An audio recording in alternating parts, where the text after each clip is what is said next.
Hello everyone, this is Jasmine aka Gladiatorinsweats, and I'm here with a little bit of a different message, so I guess you can call this a mercurial musing, but ultimately I wanted to talk about Chiron and Pisces because Chiron is retrograde and it will be shifting back into Pisces, I believe within an hour or so of me recording this. So I want to talk a little bit about it as I've just been meditating on it myself, but also because Chiron's been something very interesting to me as far as an asteroid in the astrology within my own chart and acknowledging its importance for myself. But yeah, I just want to actually read a little bit of this passage from a book from Chiron, Rainbow Bridge Between the Inner and Outer Planets by Barbara Hand Clow. I believe that's Clow, however you pronounce her last name.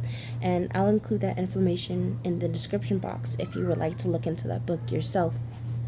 But ultimately what I wanted to talk more about was something I touched on in the peace talk that I had with Michael on the Peace Dealers channel, and I ultimately just want to read this passage, I guess, to talk a little bit more about it as I'm thinking about it. And please do excuse my son in the back. So yeah, let me start from, this book was actually written to give some context of like the time when it was written. This was written in 1995, so about 20 or so years ago. And I only want to say that because things have not only changed, but we've gathered so much more information as we've been, I guess, quote unquote, experimenting with these higher dimensional, which again, a lot of this terminology isn't resonating with me so much anymore, but I'll use it because it's what most everyone else seems to resonate with. But as we're, getting in touch with these higher dimensional energies, we're, it's uncharted territory in our time, in the way that we're working with it, and the way that it's interacting with us, and the way that we are, essentially manifesting and bringing the spiritual world down into the physical. And so, let me go ahead and read this. So, I will explain the qualities of Neptunian manifestation as clearly as I can at this time. Naturally, Neptune is hard to understand because of its great subtlety, but seeing the way Neptune manifests here on Earth is the way to know it. Neptune is the only planet which exists in the form of etheric material on Earth. That is, we experience Neptune here by means of Neptunian matter. It can be grasped, but we don't realize it because we have not had the conceptual tools to grasp it until now. One way in which you already know this is by means of the tradition of personal experiences with demons, ghosts, and astral invasion forces which have existed as an attempt to key people into the reality of this disturbing and real force. These essences have been described by many as wispy, sticky, gray, net-like interferences. This is, in fact, how Neptune invades your mental and physical reality. Before you shy away from considering this material, please take note that the more you know about this reality, rather the better you can identify it, the less it can control or affect you. And most importantly, no force in the universe is good or bad. It is only used well or poorly. For example, the way I really saw Neptunian sticky stuff was in a movie called Fantastic Voyage, which came out in the late 1960s. In this movie, a group of scientists are reduced to microbe size, and they journey into a man's body. The man has congested lungs from smoking, and the sacs around his lungs are filled with a sticky reticular fiber. The people in the ship get stuck in the fibers in the sac, which originally had formed to screen out smoke in his lungs. That is, the stickiness is a defense against some invasive force. It will develop in you until you stop assaulting your body and or mind with negativity, or what we perceive as negativity. I want to frame that or reframe that. Until you identify this dynamic and respect its potential power, you may be weakened by it. It can suck your energy. You can clear it with visualization techniques if you can identify it for yourself. As long as it exists in you as a protection against something, you will lose energy to it. According to what you do with your consciousness, this energy can invade your aura. What needs to be understood is that it is real, it is palpable, it can be known, identified, and you have free will about it. Until the discovery of Chiron, humans did not have the means to identify this potential possession. We had to rely on exorcists, shamans, and medicine people when it invaded us. Now we have the power to clear these energies and manifest high Neptune, which is ecstatic mysticism, emptiness instead of stickiness, oneness with the cosmos, and resonation with one's greatest potential. The point is, high awareness draws from emptiness. It can't come if we are already filled with protective stuff. And I'll read a little bit more, but I just want to say, speak to the analogy that the author brought up from this movie that, I mean, I've never seen this movie, but I really liked this visual that they provided with this idea of congested lungs. And so, as I was talking about how the sticky fibers in these sacs, it's the stickiness is formed essentially to try and build some sort of defense from the further, quote unquote destruction or whatever invasive force within the lungs.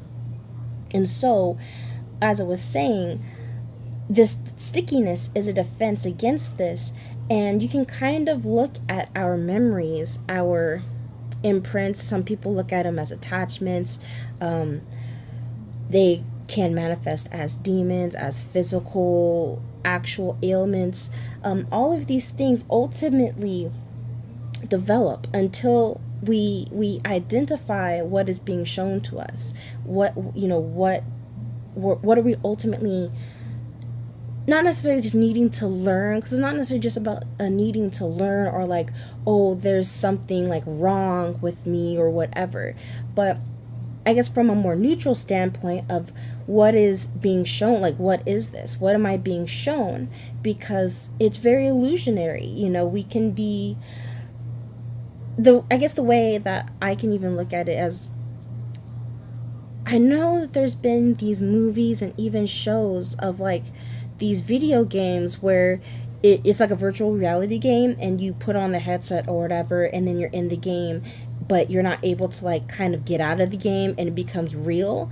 That's kind of what this is. It's where because it's so real and it's not necessarily anyone's fault or something we have to feel shameful or guilty about, but it's like where we get lost in the game so much so, we get lost in the dream so much so that we forget that it is a dream, that we forget that we chose to be in this, and it's just a lot of, we get filled with all of these memories, we get filled with all of these experiences, and it's almost like when you fill a cache and you have to clear the cache to be filled with this awareness. Even as I had mentioned before, as this analogy that I had picked up from somewhere on YouTube, but I believe their names are Ananda and Ramaji, that do those rasa transmissions, but how they were referring to it as the windshield, and when the windshield gets so covered up, we're not able to see anything outside of that windshield, and so you're not aware. And it's not necessarily that you're not aware, but you're not able to be aware because of all of the gunk, all of the stuff.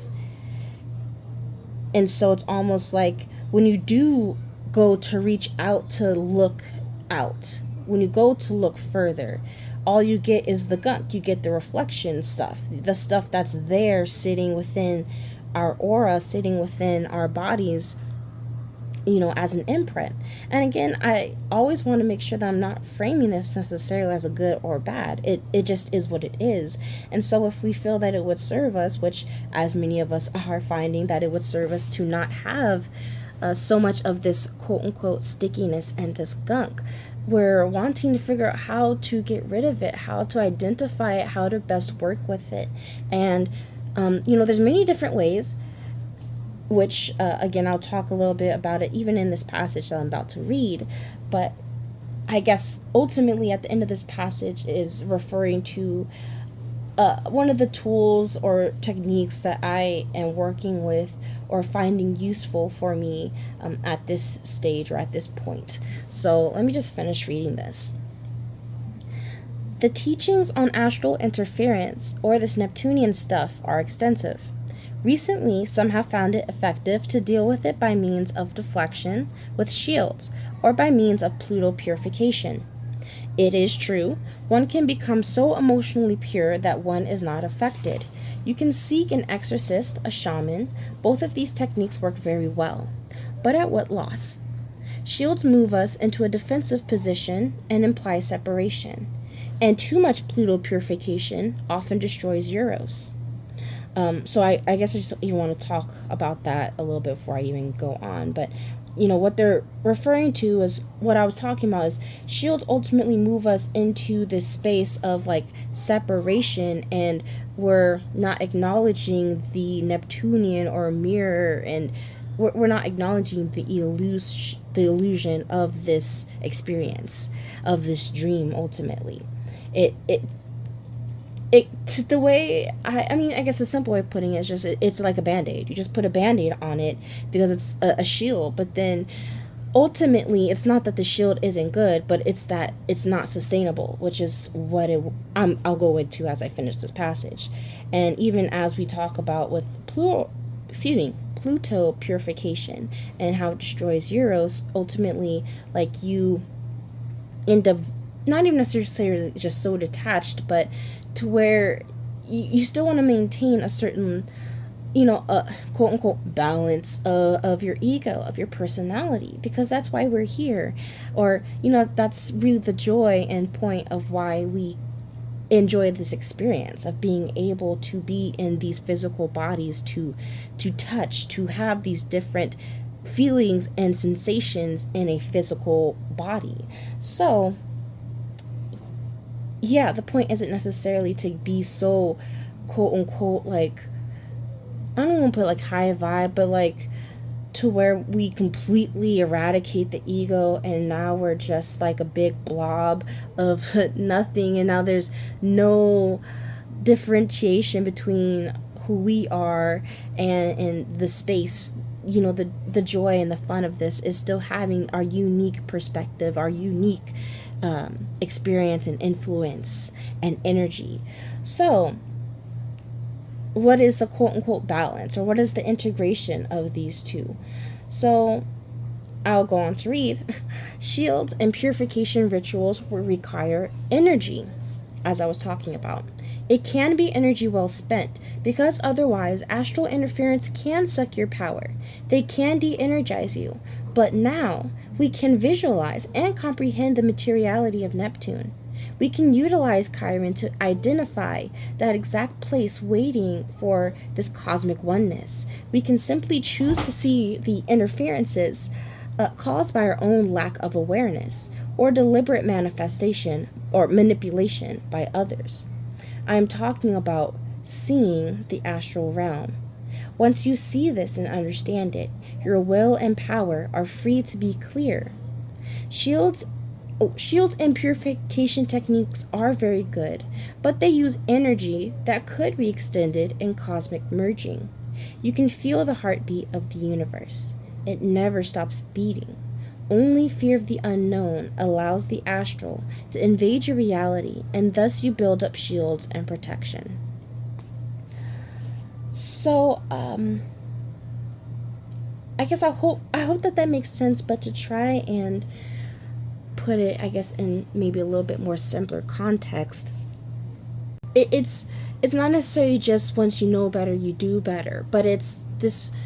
The fear of the unknown is ultimately one of the hugest fears that keeps us from moving. That's where confusion ultimately comes from when we're confused. We're not sure about the right decision to make because we are not sure what will happen if we make this choice, or if we make that choice, or if we make that choice. It's not even necessarily just indecision, but then it becomes this deep fear, and we become stagnant because we're afraid of making the wrong choice. We're afraid of not even necessarily just making the wrong choice, but we're afraid that we're not able to get back from where we came. And we're afraid of, like, it's very much in this linear way, very stuck in this linear idea of there's no way to go back. There's no way to choose again. There's no way to reset. There's no way to do more. And then when we're stuck in this idea that we have limited time, then we think, oh, I can't make the wrong choice because then I won't have enough time to right the quote unquote wrongs. And all of it comes from this fear of not being right, and this fear of not understanding the grand play, not understanding the game, which is, which is Pisces, which is the divine. It's all that is, that cosmic mystic oneness of all that is. So when we do have Chiron in Pisces, but when we're ultimately dealing with these Pisces trigger points, it is about us acknowledging our connection to source in any way that it is. It's not, we get so focused even on thinking that like our connection to source has to manifest through communicating with like angels and celestial beings or deities or ascended masters and all this stuff. Like, that's our proof that we are more than what we are. Or like, we just cling a lot to, not even necessarily just cling, I don't even want to frame it in that way, but that in this experience, we work with the material, we work with what we can see, what we can experience in this tactile environment. So it makes sense. But this is, again, I feel us talking about, as we have been dealing with in these past months throughout this year essentially, but really the past 6 months, and especially as the eclipse season kicked into gear and retrograde season just hopped right on board, right? We really had to not only acknowledge the wounds of ourself, these parts of ourself that we don't acknowledge or appreciate, or the parts of us that we feel don't get accepted or acknowledged, or like I already said, understood by others. And as I work with things, with my work, everything being this reflection to the self, the way that people react to our triggers, the way that, like, everything's ultimately this mirror. So I guess if I were to better just take, I guess, an example. So I guess I'll take an example that I can resonate with, because it's been something that's coming up lately for me, a trigger of feeling not comfortable within my environment, or not feeling like, not even necessarily that I don't fit in, but it's like I'm desperately wishing that I had an environment to feel comfortable in. And so, I mean, this has been a huge lesson for me in my life. And so it's been, something that's been repetitive, and it's been coming to this head recently where I'm having to acknowledge that me feeling this disconnect, or even me having these situations where I feel others are not accepting of my unique personality or my unique perspective or whatever. When I think about it, it's because there's some part of me that feels like I wish that I was more, that I wish that I fit in. And I guess that makes more sense if I even put it where a trigger can be when people don't understand me, or I may feel like, oh, they don't get it. Like they're not the ones that, they're the ones that are lost, right? Like that's something that we can hear often within these, light worker or spiritual communities is, it's the people outside of us, they're lost and we need to fix them. And it's just funny because it's like the other side looks at it the same way. And when we really are able to reach that common ground of seeing how both sides ultimately, not necessarily both sides have the same purpose all the time, but I guess in my example, in the context of my example, where I am wishing other people would quote unquote get on my level or come to my world, when really, if I am honest with myself, it's a part of me acknowledging that I don't feel comfortable with how I feel different. I'm still working through my own insecurities about how I feel. And it's about me even needing to acknowledge my truth as my truth. And just because it's not quote unquote popular, or it's not something that's commercially or mainstream or commercially, like, pushed out there, or it's something that everyone at a grander scale, I guess, agrees with, it doesn't have to mean that my truth is invalid. It doesn't mean that I have to change the way I feel or act or anything. But it also doesn't mean I need to impose how I feel and think and act and all that stuff on other people. So I guess this is kind of like a deep probe into one of my own, like, I don't even want to put it as issues, but like one of my own journeys that I've been on recently, as I've been expanding not only my awareness, but like my understanding of how this all works. I mean, I've always felt aware of the understanding of this being a grand play. I've always felt this understanding of we all play different parts, and it's not even that we all play just one part, but we played all the parts at some point. We play all the parts. And so at this point for me, it's needing to release from the attachment to the part, and a sense of not taking it so personally, where I'm having to acknowledge, okay, this isn't me being wrong, like me feeling discomfort, me feeling lost, me having things fall apart, feeling losses. This isn't because I'm failing. This is just a part of the journey. This is a part of the process. And acknowledging that the valleys are part of the process just as much as the hills, and the supposed accomplishments, the things that we look at as accomplishments. So oh my goodness, it's a little crazy in my house right now. So I'm hoping that this made some sense, and I'm not even sure if this felt like a good organic place to leave it off on, but I guess I just wanted to leave with the message of not knowing is not only okay, but it can be what we perceive as our weakness, or it can be perceived as our strength. And this is something I even feel related to this full card energy that I again pulled at the beginning of this wave spell, but also just the energy that it's been feeling as this grand reset of us coming back to 0 point, which ultimately, when I talk about the 0 point, I mean this present now, as in like not completely focused or obsessed with the past and the future and everything else in between besides the present. And again, this is manifesting in us going back through our past, having, past relationships and past memories, past circumstances manifest or come back up in all kinds of different ways, so that we're able to, close them or deal with them in whatever way needs to take place, or whatever way that we are wishing for it to take place at that moment.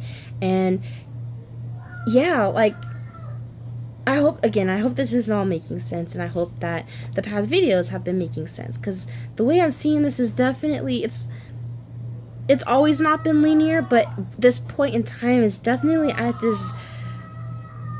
this between worlds, where it's not necessarily just between worlds, but we're jumping in between them. We're going back into the past, seeing what it is from our past that is of relevance, so that we can bring it into the now. And if it's not relevant, then we're able to, like, not necessarily toss it in the trash, but we're able to say, farewell and thank you for, what this showed me, but it's not necessary anymore, so we can let it go. Just like a declutter almost, but I guess decluttering sounds very much more something you can just relax and do, maybe with a cup of tea. But this is, again, it feels very, or I have guess I can say it can feel really rough and harsh, and even rougher and harsher the more that we resist, the more that we want to claim that the way that we expect this to go, or the way that we expect anything to show up or happen, that's the way that it's supposed to be. Like, I feel, especially with the card that I pulled today, which I guess now is a great time to put that in, because I haven't been doing the daily posts just because I haven't been feeling called to. Not because I've been feeling called to, but I've really been wanting to get my words right. I've been wanting to put these concepts and these thoughts in a more structured way before I present them to people. But the card that I did pull for today was the Five of Coins, and it was definitely interesting to pull because the question that I really had was, how can we continue to align? How can we continue to hold our best intentions and act to align with our purpose, or really align with the purpose of what's going on for us at this time? And so the Five of Coins was really like that tough love card for me as I received it, because it's like we kind of have to sit with not knowing. Like, we kind of have to sit and but we have to sit with this discomfort and see what it's trying to teach us. Because even with all of this focus, again, as I was talking about before with purging, like, I feel not even that it's so much of a judgment, but I feel it's a constructive judgment of where we can be so focused on like this purging process of like wanting to like rush things out, that we're not sitting and taking the time to see what is, what are we trying to even usher out? Like, what is it that's being ushered out? And, and why? It's not just we're getting rid of this and, it's out of sight, out of mind. Like that, at least those times are kind of over for those of us that are resonating with this message. We don't really get to just sit back and not know. Ultimately, that's what people claim as, part of the curse of quote unquote awakening, is you don't get to go back to sleep. But it's not something to feel bad about. We're at this stage because we're able. We're at this stage because we're able to respond in a new way. We're able to respond in a more authentic way, in a way that's more true for us. So, again, this Five of Coins to conclude is definitely letting us know that this is a palpable, physical I don't know. And needing to trust where we're being guided and what's being shown to us, and almost needing to release the attachment to what it is and focus on the goal which was us coming into this newness, of us focusing on what resonates with us, as opposed to focusing so much on like what doesn't. And so we're able to acknowledge these things that don't. We're able to acknowledge the discomfort more in a neutral way. And that's kind of, I guess, what I feel with this card. Normally, I guess you could say traditionally, the Five of Coins speaks to more of a poverty mindset. And I definitely feel this here is like we're having to acknowledge the ways and we have this lack consciousness, the ways in which we feel disconnected. But when I see this card in this Dragon Tarot deck, I see it as us taking this higher point of view of not just taking it, but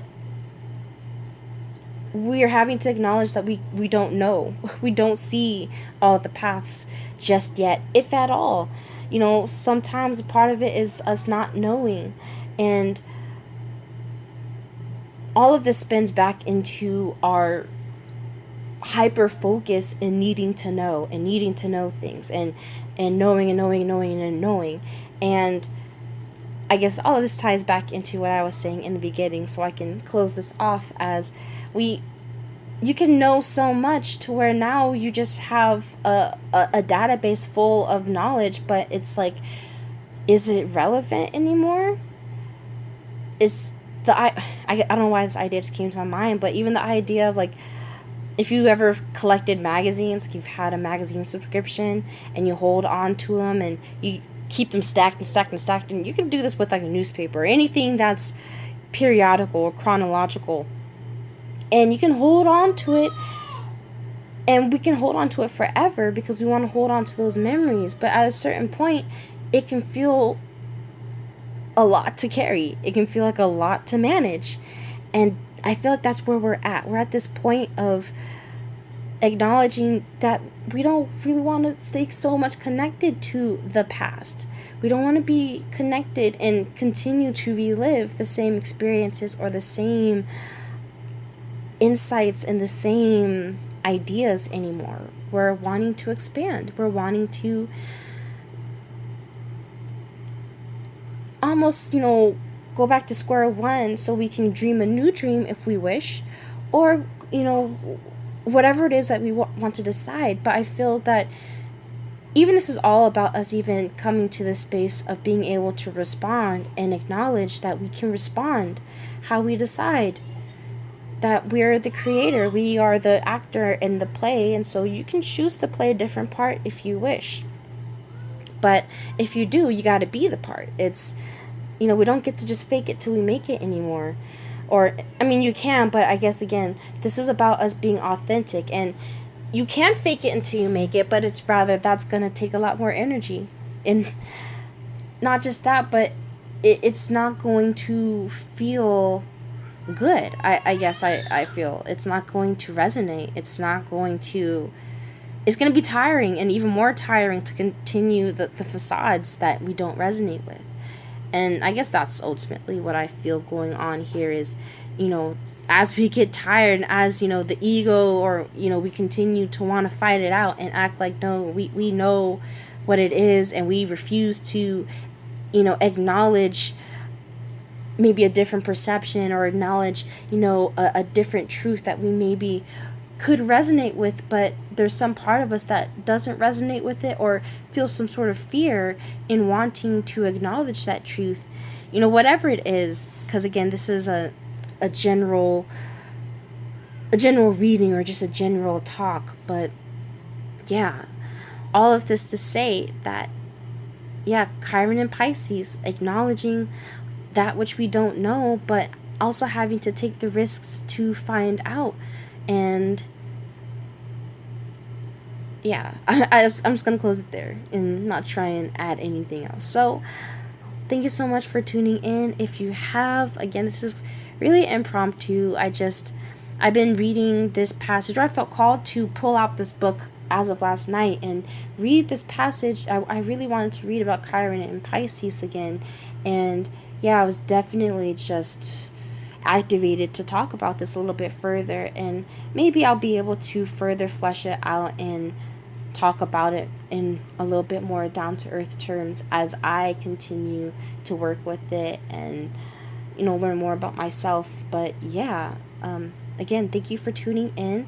As always, you can check the description box below as far as where to reach me outside of YouTube, as well as where to contact me for counseling or sessions.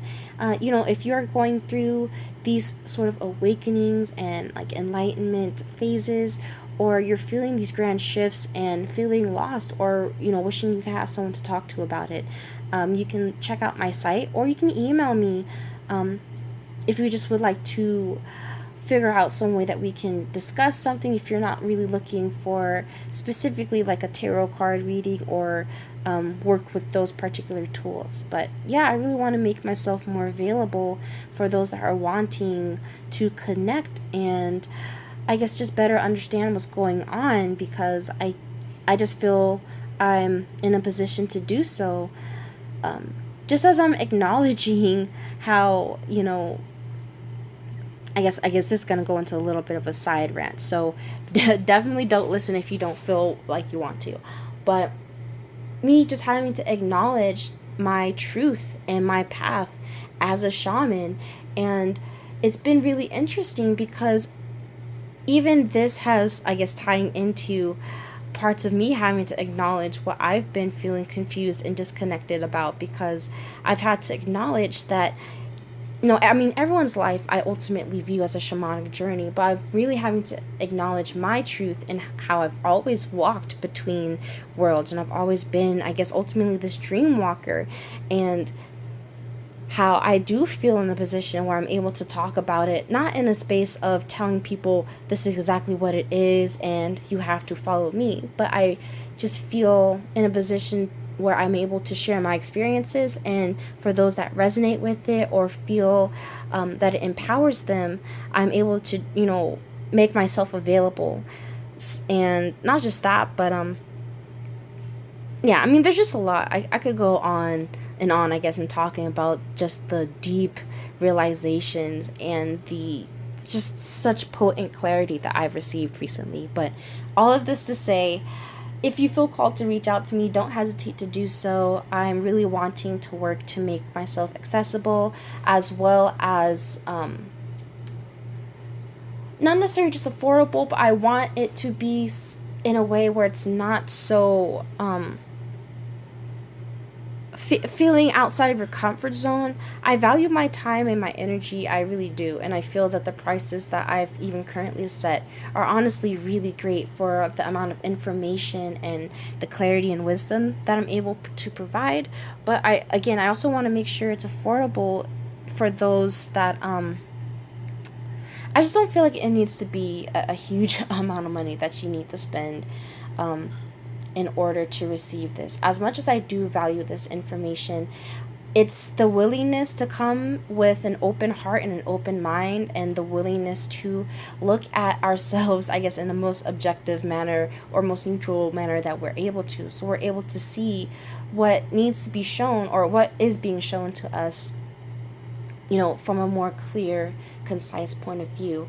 So I guess, yeah, do check out my site if you do feel called to do so. So yeah, that was a little bit lengthy, but yeah, I hope you guys are having a wonderful week. Completely spaced because I'm like, oh, what day is it? It's Tuesday. So happy Tuesday to everyone. And yeah, until next video, peace.